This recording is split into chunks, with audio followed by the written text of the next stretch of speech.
Hello, everyone. Welcome to the final edition and the final episode of the Koinned podcast. And today's episode, we're having the student edition. On our guest list today, we have Grace, who is a student at the University of Nairobi. We have Ivyie, who is also at the University of Nairobi. And we have Caroline, and you all know Caroline by now. Today, we're going to talk about student innovations and how they're changing society as we see it today. Now, the entire season, we've been talking about how to do business and how you can register and what kind of challenges you'll face. But I think it's time our listeners saw something in it, right? So some action, so something put into it. So that's why we have these guests. So I'd like to start with Grace. Maybe you can give us a brief introduction about yourself. Yes. Hi, everyone. My name is Grace Kamal. I am currently in my fourth year. I do petroleum engineering, and I'm a former director of the Hult Prize at University of Nairobi, which is an innovation program that gears to inspire students to start their own businesses and social enterprises that will eventually change the world. That's fantastic. That sounds like a very, very difficult job. It is. It's not easy. Ivyie, how about you? Tell us a little about yourself. Oh, my name is Ivyie. I am a 3.2 student at the University of Nairobi, taking journalism and mass communication. I'm also part of the founding team at Stop Fresh Africa, which is like a baby of Hult Prize. It was founded and born out of Hult Prize competition. Yeah. Awesome. That's fantastic. Now, you've seen Caroline before, and you know her as a student, and you know her as the host. But Caroline, why don't you introduce yourself today as the founder of Ohana Investments, maybe? Yeah, so as you have said, my name is Caroline Nyaboke, and I took part in Hult Prize this previous year. And yeah, I am the founder together with two other friends of mine of Ohana Investments, which is basically a small bags and kitenge business that is geared towards creating employment for single mothers in ghetto areas. And yes, I will just go ahead and brag about my achievements. So out of 160 teams, we came in number 3. Yeah. So, okay, number 3. Yes. Ivyie, do you have something to say about that? Now that she has bragged about it, I feel like I should add bragging rights to myself and say, yeah, we came in at position 1. So yeah, we beat them. Congratulations. A healthy competition. I hope you don't fight before we reach But the end I of think this we episode. should maybe just say that that's not the only innovative competition some of us have been in. We were in another one with Grace here. It was about creating a model village. Yes, for plantation workers, in Kericho. That's fantastic. So let's step back before you came third and first. Yeah. Let's start by understanding what is the Hult Prize. What does the Hult Prize entail, and what do you do?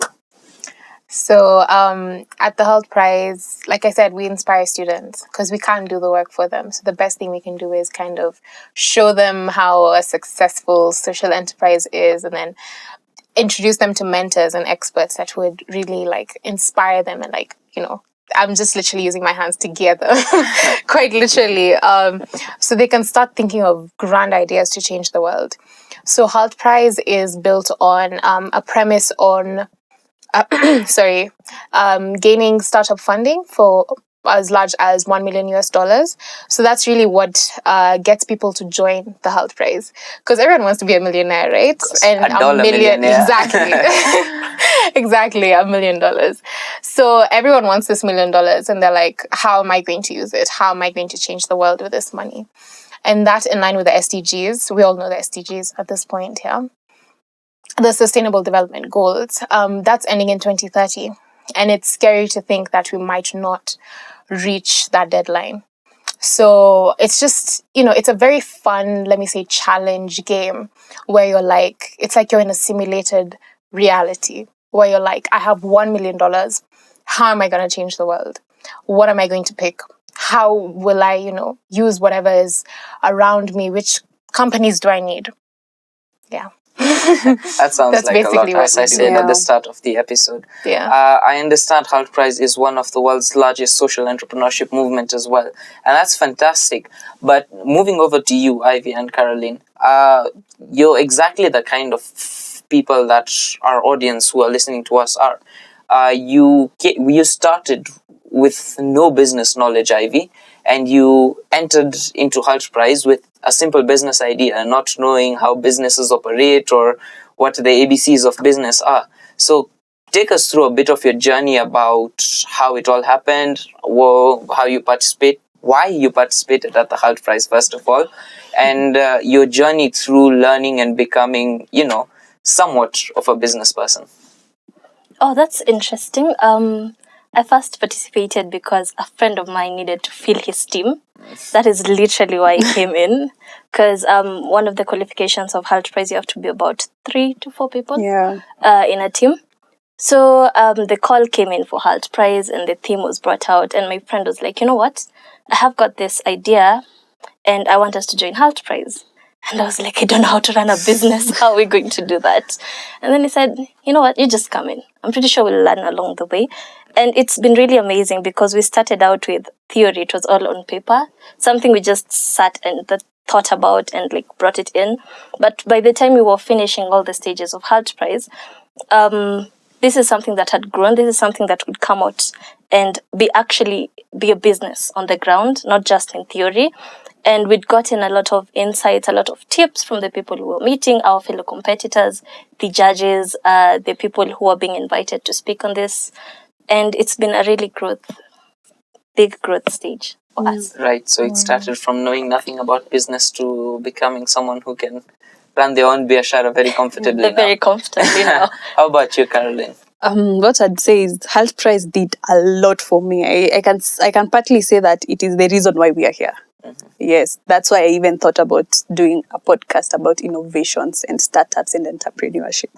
And for Ohana, we started as a joke. I applied as a joke. You know those emails that come into your But school I think you even email. reached out to me when we were coming back from Yeah, Kenya. but that was after I joined the group. Like writing. Yes, I joined the group and I was like, I know this lady. We're in another group with her, another competition with her.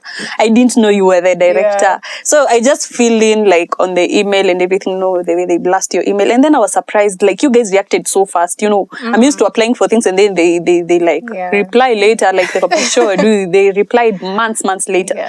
So it was like instant and everything. And I was with my friends and I was like, nakwanga na business ya bags, so we just run with it. And they were like, no, people will come with big ideas and everything. I was just like, let's stick to our idea, And now we went down into like, who do we focus on? They want us to create 2,000 jobs in the next 2 years. What do we want?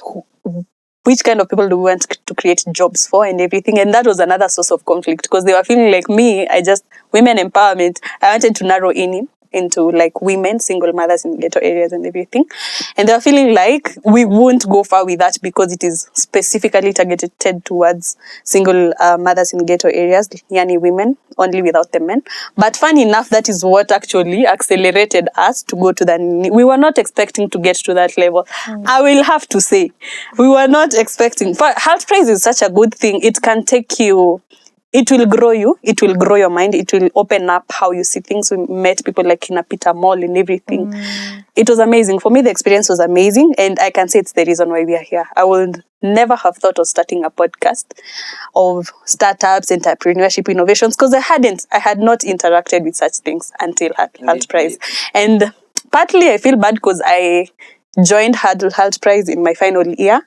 Honestly, I would have done it every year if I knew about Hult Prize. Yeah. I think that's something each and every student audience of ours should be looking for. So regardless of the university they are in, just know there is always a Hult Prize chapter within your university. Yes, and I don't know why I didn't know about it. I don't understand. Probably I was not very into these things. I was focusing on my education.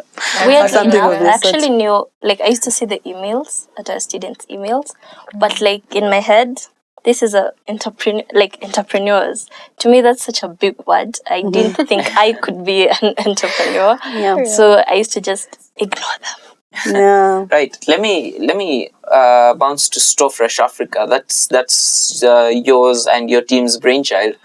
Store Fresh Africa has received multiple grants ever since they participated at the Hult Prize.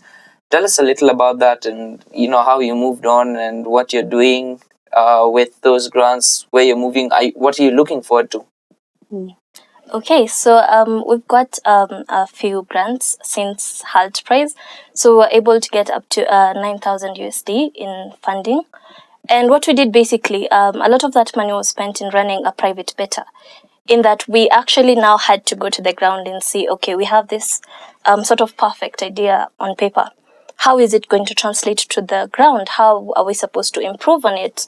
And we did farmer engagements. We went to talk to, so Starfresh is about farmers. I'm sorry, I didn't say that. So we work with smallholder farmers, and we want to digitize smallholder agriculture in Kenya, and also provide like cold storage facilities so that we can just reduce the post-harvest losses we have currently. So we ran small sort of farm engagements. We went to the ground, and then we had a group of 30 farmers that we actually did the model with for about 3 months. And we got to see the weaknesses, places where we need to improve, what is working well, what the farmers are saying about this, so that our business is mainly geared to helping the farmers. And that is our main thing. And it's something we got from Hult Prize. Again, impact. Not all businesses have impact. And impact, when I say mainly social impact, because a lot of them just make money. That's the main essence of our business. So we have to be able to know how to make money while at the same time helping farmers, not taking advantage of these people. And it's what we've been doing with the money. So we've also got partnership with the Kenya Climate Innovation Center. And they're really helping us along the way, guiding us. They have like mentorship sessions for us. And also the Women in Technology at Stanchat.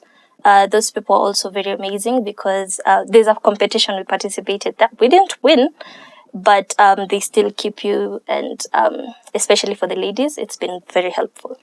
Right. So what I've picked from all that is, as you grow your business, engagements and partnerships have become very critical to the way you grow and the way you expand, correct? Yes. And engagement and partnerships are exactly what young business owners should be looking for. So, Grace, maybe you can tell us a little more about how students and other young entrepreneurs, some of the platforms and some of the programs that they can have access to, apart from, yes, there is the Hult Prize for university students, but what other platforms, what other opportunities are there for young businesses and youths out there that they can partner with to grow their business and get trained on? Yes. So most people think that Kenya is very behind on matters innovation. They have a very negative mindset. So they think our government is not doing enough. Our county government is not doing enough. Our president isn't doing enough. But interestingly, and I'll probably task even our listeners to do this as well, I'd like for you to look at the number of conferences that we've had in this year alone based on innovation. So all the conversations in major boardrooms are surrounding innovation because we're living in such unprecedented times. The biggest giants of companies like Safaricom and, you name it, right, in Kenya, they're all looking for the slight ideas, the slight solutions that would make sense, that would make business sense.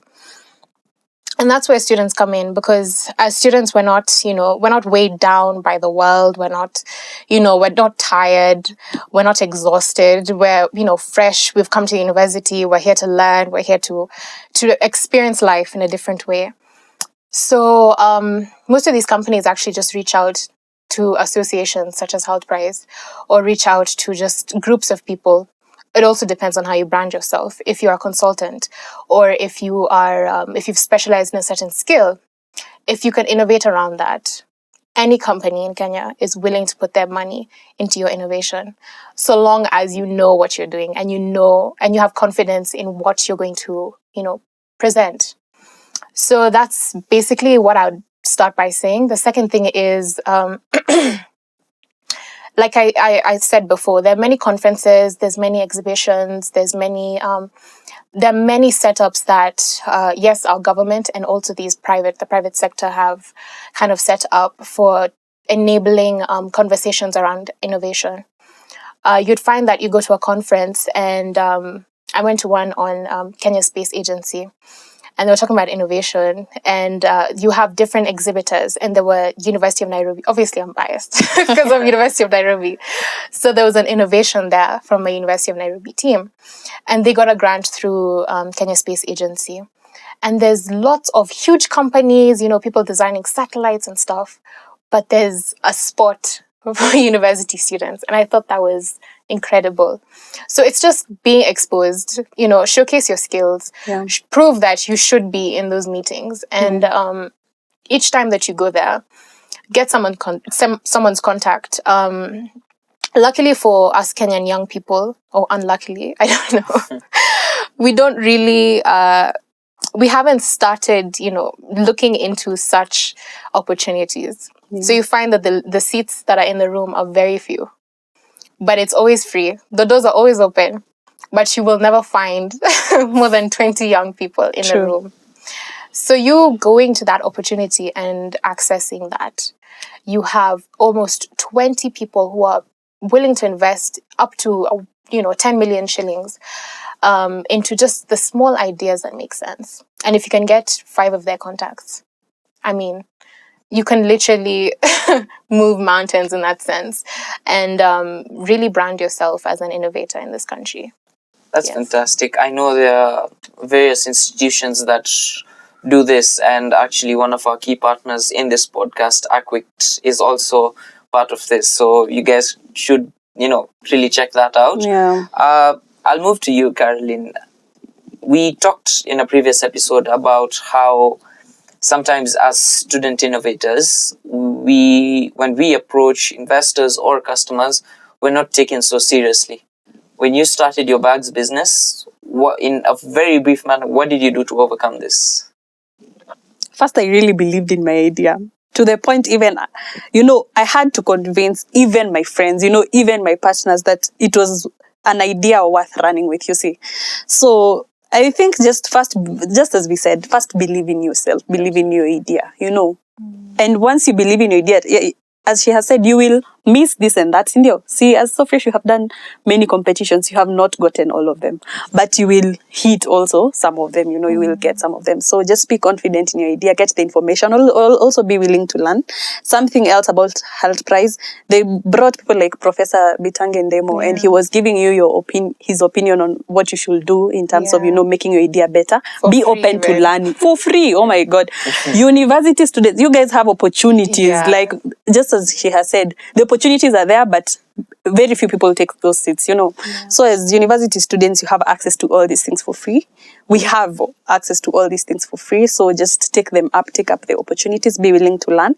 Your idea will grow. Your idea started with sugarcane, you remember? Yes. And then it transformed to Store Fresh, you see? Yeah. Because you guys were willing to learn and willing to take up that, idea. Indeed. Now that she mentions sugarcanes, maybe you can take us through the process of how and what happened. Yeah. I mean, it's vital, and businesses, especially at the young stage, usually pivot. Yeah. And it's important this happens because sometimes it's about where your customers are. What you had in mind, you don't need to be so stagnant on it, and you really need to look for what's actually working. Yeah. So even to young business people who are out there, maybe you can inspire them with how you went from sugarcane to post-harvest losses. This is something we've been told a number of times by a lot of people as we grew. Sometimes founders just get so in love with the ideas that the ideas become their babies. They're not willing to let them grow. They're not willing to put it out there for other people to critique it. So when we started out, it was, our idea was called Impact Farm at the beginning. We even had a different name and everything. And I think the goal was the same, to help farmers, but we had a very different target market. We had different set of problems that we wanted to solve. Then as we went on, even in Hult Prize, the feedback we were getting, we sat down and decided, instead of trying to create problems for these people, we need to figure out if they actually have these problems, or is it something we sat down and so these guys look like they need help. Let us help them. And so we decided to actually go in there and find out, do they have a problem? Do they need it solved? And that has really helped us because we found out that no, it's not the sugarcane farmers who needed our help. They have problems, yes, but not in the space where we wanted to help them with.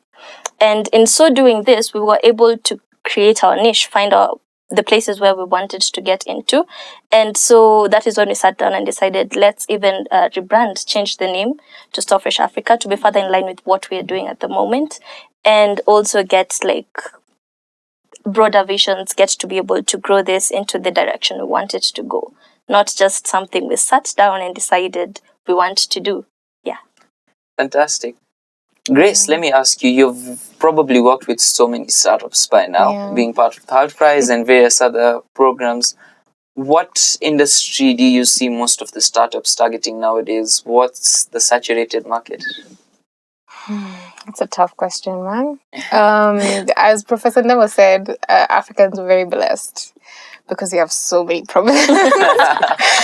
So many. So, I mean, they're all problems, they're all issues we need to solve. I guess the saturate, and I think many people might disagree with me, but if you really think about it, maybe you'd begin to agree. And it's not aimed at so I fresh, feel it's coming. but a lot of people are making apps and they don't have a clear problem definition. They don't know who their target is. So they want to create an app for a certain market, and those people don't even have smartphones. You know, again, not aimed at the I get farmers it. because you guys are very specific and I like your problem definition. But again, it's that idea of pushing, basically like defining this group of people and telling them, this is your problem and this is how we want to fix it. So I'd say that's the saturated market. We have a lot of developers, and it's amazing that people are into technology and they're coding and they're learning all these languages. But it needs to go back to the drawing board in the same way that Storefresh went back and they were like, okay, what is our issue? How are we trying to solve it? Many of these, very skilled individuals need to reevaluate where, the innovation stems from. Is it from them or is it from the actual people going through their issues? So they need to draw up their plans, get to know what the problem and it literally starts with the problem definition. And it's as simple as one sentence. Farmers are losing, but farmers are losing up to 50% of their income due to post-harvest losses. Simple. It doesn't need to be overly dramatic that people are doing, I don't know what. Even with Ohana, you want to simply help single mothers. And it's so clear-cut and defined that there's no investor, there's no expert that will be like, why are they here? That's majorly the saturated market. But I think as Africans, we need to think of all problems. We can't all just run into drought because, drought is our current issue in Kenya. We need to think about textiles. We need to think about different issues that are facing us. And interestingly, if you're able to solve an issue for 10 people in a small concentrated area, there's a possibility that those 10 people are actually 10 isolated groups of people around the world. So in your solution, just try and capture fully what your customer needs and then go from there. Basically. Now that you talked about that, excluding mentioning any of our three startups, I'm sure you're aware of them. So excluding any of our three, do you have a favorite startup that you've seen around and something our listeners can probably, Google? Okay, I think we all know. But there's a very big innovation that came up this year through Hult Prize called Ecobana. We had the great, we're very privileged to have lost in the same Hult Prize competition this year, 2022. And they're creating sanitary towels out of banana stems. It's a great innovation because, we Kenyans were very fond of you see banana trees everywhere. Yeah. So it's like you're making use of something that is otherwise just very, very useless. So, checking that out and like matching that with, a desperate need for sanitary towels and sanitation in this country, you're just basically, you're making business sense, in short. And Ecobana were very lucky and very, we're very proud of them that they managed to win $1 million. Very proud Kenyans, very proud. I have them on my phone book. I can call them. But more so is that they're actually making impact in this country. Yeah. And this is something that I know for sure even my family members would, actually buy their product. So they're going to obviously start manufacturing and all of that. So I'm really excited for the whole world to see what they've been working on.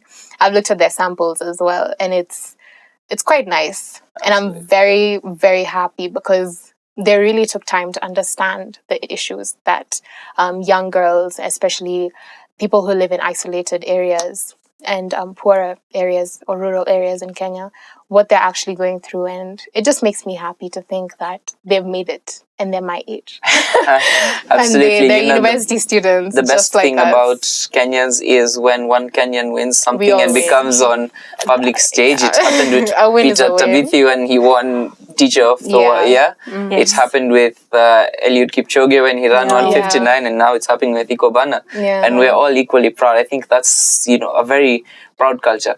Talking about Ikobana, I know their team had a very critical role to play, the way they all had different responsibilities in their team, the way they're all good at something and none of them is good at all. Caroline, we had a conversation about teams and the importance of it in one of our episodes. Give us one of your team experiences that, told you, well, I really need a team. Yeah.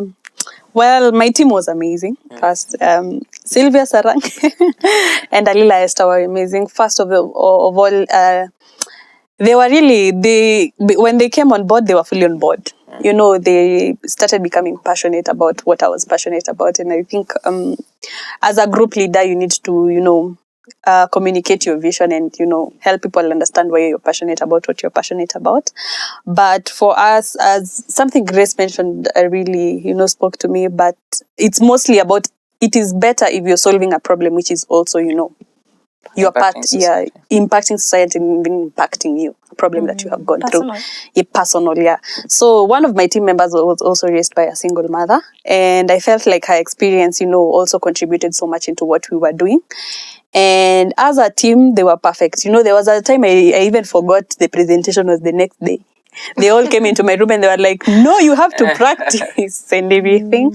So they were really supportive, even to that very end. They were amazing. And even after that, we keep just pushing each other to do more and more. Yeah. The team you get is really important. The team you choose is really, really important. I think Grace can give you a testimony. Yeah. About the team she had another time. Oh my God. I feel you. Yes. But the team you get is really, choose your team wisely. Yeah. They contribute a lot. Or they can also lead to your downfall. Absolutely. And students nowadays are so adamant into going to entrepreneurship alone. Yeah. Do you think that's a good idea? No, I don't think that's a good idea at all. I get why people would want to go alone, but it's not a good idea in that nobody is perfect at everything. So a business is wired.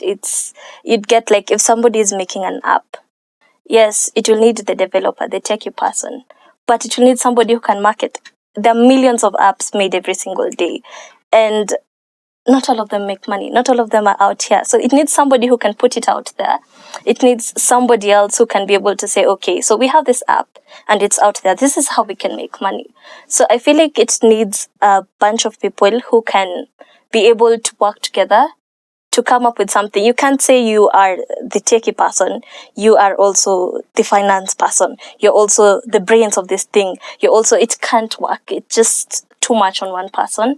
And it also limits your scope of growing, because there's only so much you can think by yourself. But when you're a group, there's always somebody who's got this other idea, which may not be so grand, but it's something, if you integrate into your system, it just becomes better than what it was before. So yeah, I mean, I would agree as well, because investors don't invest in one person, because it just seems selfish. Like, it seems like the bank account is in your name. You're the one with all the ideas. No one really, has been involved. They also look at you like you're a bit naive, like you really do not know how businesses function. I mean, there's a reason why you have a CEO, a CFO, a CMO.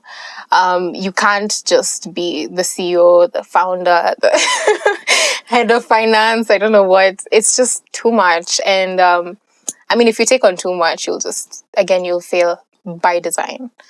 Yeah, that's my opinion. Yeah, it's never hurt to have a team. Sometimes you can fall out with your teams, and sometimes that can be bad.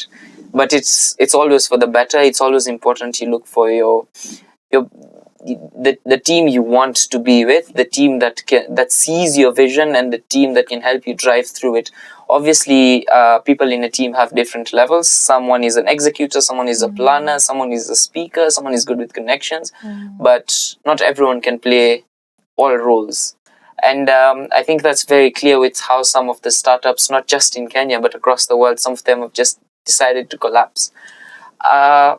While we almost reach a close, I'd like to know one piece of advice from each of you that you would give to budding entrepreneurs, either having started or not having started their business yet. So I'll start with Ivyie. Get connections, get people to partner with, attend functions, attend programs, trainings. There's so many that are offered every single week in different places. Don't be isolated. Find people to grow with. It's always amazing to hear people's take on different things. And it also grows you as a person mentally, and even your ideas get more substance. Grace? I was just thinking, because I have like 10, man. Pick the best But one. the best one is be willing to learn. Like, you're not going to know everything. Even the stuff that you know, like the Bible says, even the stuff that you know, you do not know how you ought to know it.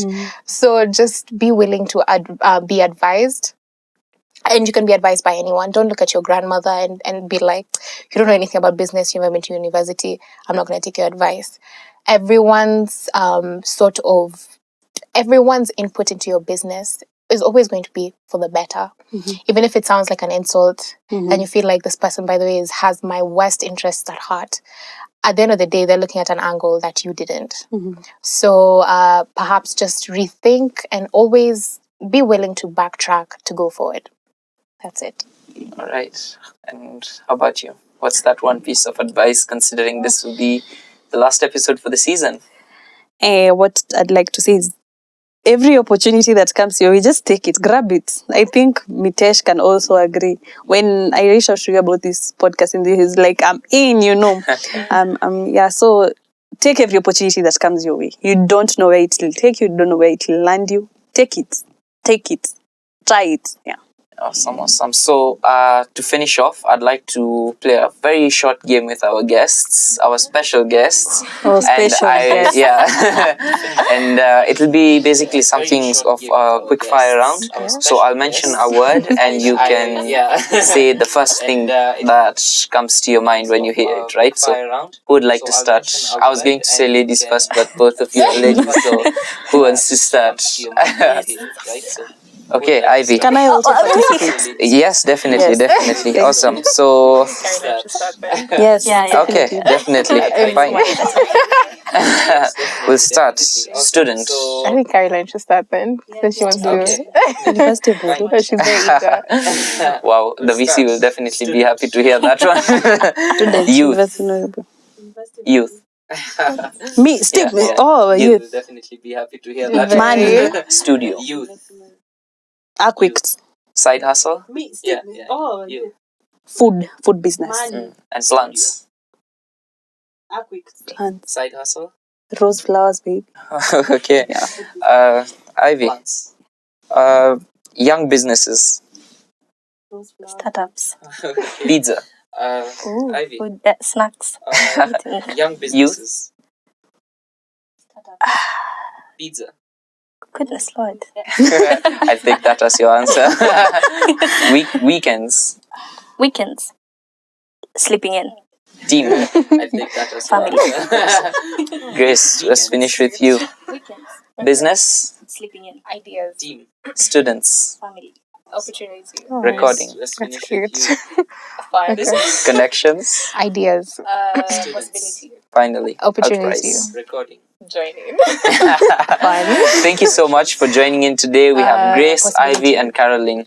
Thank you, and stay tuned for our next Joining. season.